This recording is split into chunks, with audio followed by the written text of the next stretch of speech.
J'ai une deuxième question donc à Catherine Ardaillon-Linard. Est-ce qu'au sein des juridictions, il y a des échanges d'informations ou d'expériences entre les magistrats qui siègent en correctionnel et les juges d'application des peines? J'y pensais parce que tu indiquais l'effet pervers de la libération sous contrainte, où on peut prononcer une peine d'emprisonnement à l'audience en disant de toute manière ça va être converti après. Je pense aussi à la possibilité pour les juridictions correctionnelles de prononcer des aménagements de peine en même temps qu'ils prononcent la peine. Donc, est-ce qu'il y a une sorte de chacun est à sa place, je rends la décision sur le siège, le JAP fera son travail après? Est-ce qu'ils se rendent compte? Est-ce qu'il y a une perméabilité? Si oui, et sinon, est-ce que l'on pourrait espérer une modification des pratiques en correctionnel et peut-être des courtes peines s'il y avait une meilleure information, un meilleur échange entre les différents magistrats au sein de la même juridiction? Alors, il y a bien sûr des réunions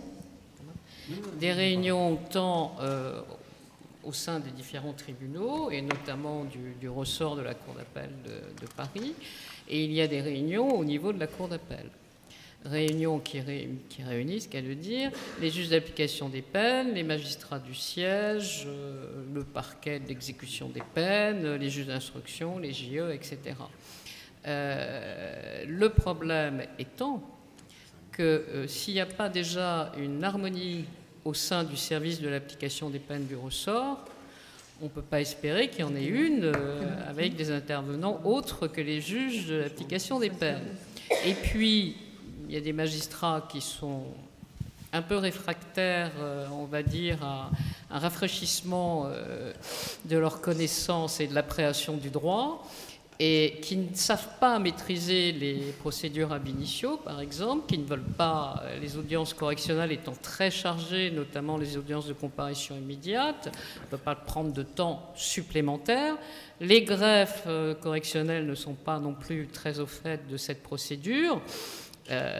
Et la procédure ab initio rencontre en plus une difficulté, c'est-à-dire que autant ça marche sans trop de problèmes quand c'est prononcé dans le ressort du lieu de détention, par exemple Évry pour Fleury, Bobigny pour Villepinte, mais quand c'est prononcé Paris pour Fleury, puisque Paris n'a plus de maison d'arrêt depuis un certain temps, donc ils viennent à Fresnes et à Fleury, on n'a pas l'écrou, on n'a pas les notes d'audience, donc on doit, nous, juges d'application des peines du lieu de détention quand il y a l'exécution provisoire, parce que l'exécution provisoire, ils sont, même ab initio, ils sont écroués. Ou c'est sur un renvoi de comparution immédiate qu'ils sont écroués. Il faut qu'on ait un minimum de pièces pour pouvoir les sortir en aménagement dans les 5 jours.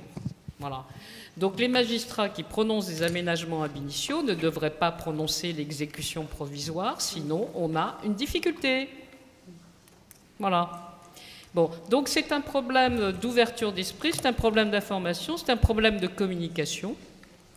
Et puis c'est un problème aussi d'appréhension de l'échelle des peines, c'est-à-dire que certains magistrats estiment que quand il a eu 3 sursis mis à l'épreuve, 3 tiges, 3 sursis tiges, 10 peines de sursis simple, des 723-15 avec des peines sans mandat de dépôt ferme, bon, il arrive à un moment donné où ils ne veulent pas avoir encore une solution intermédiaire et ils prononcent un mandat de dépôt, tout simplement.